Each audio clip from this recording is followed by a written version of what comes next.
Sobre apetite de risco, pessoal, não existe uma abordagem padrão.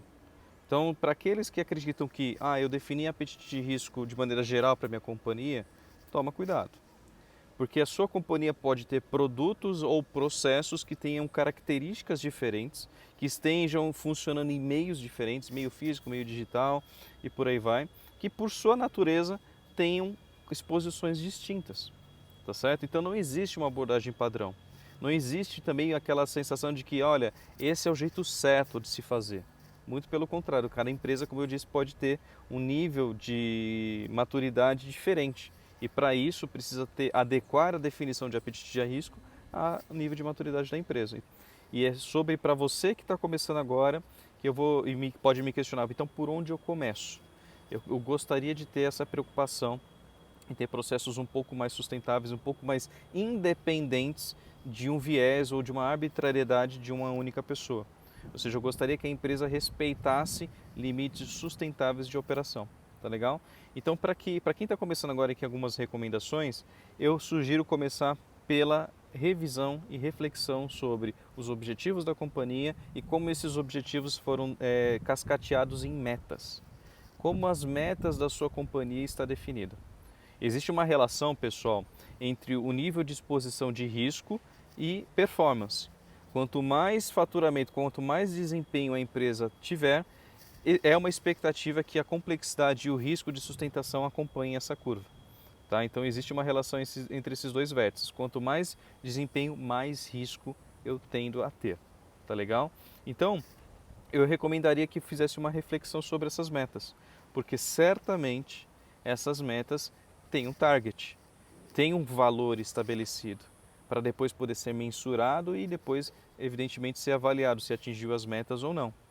Então, quando se determina uma meta, uma performance, é importante se avaliar qual é o nível de incerteza para que aquela meta seja atingida.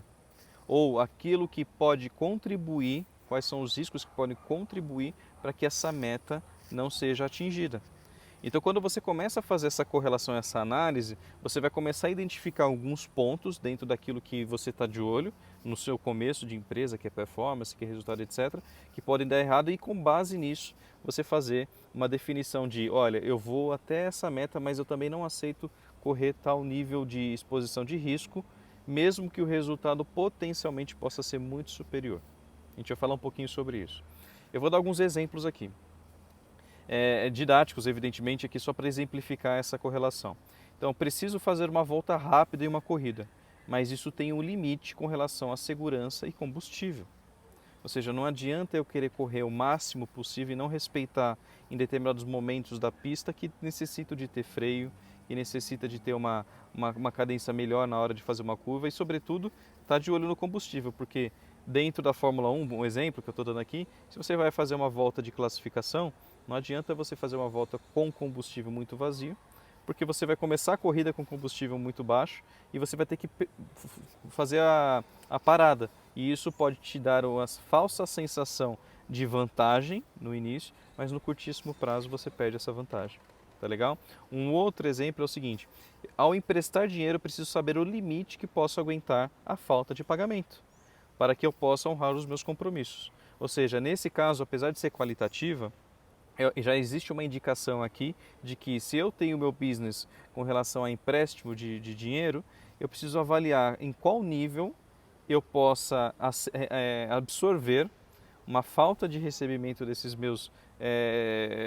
pessoas que eu estou emprestando dinheiro, para que eu consiga pagar inclusive minhas contas. Porque eu posso fazer um processo de captar uma série de recursos, emprestar isso no mercado e ninguém me pagar, ou uma parcela significativa não me pagar.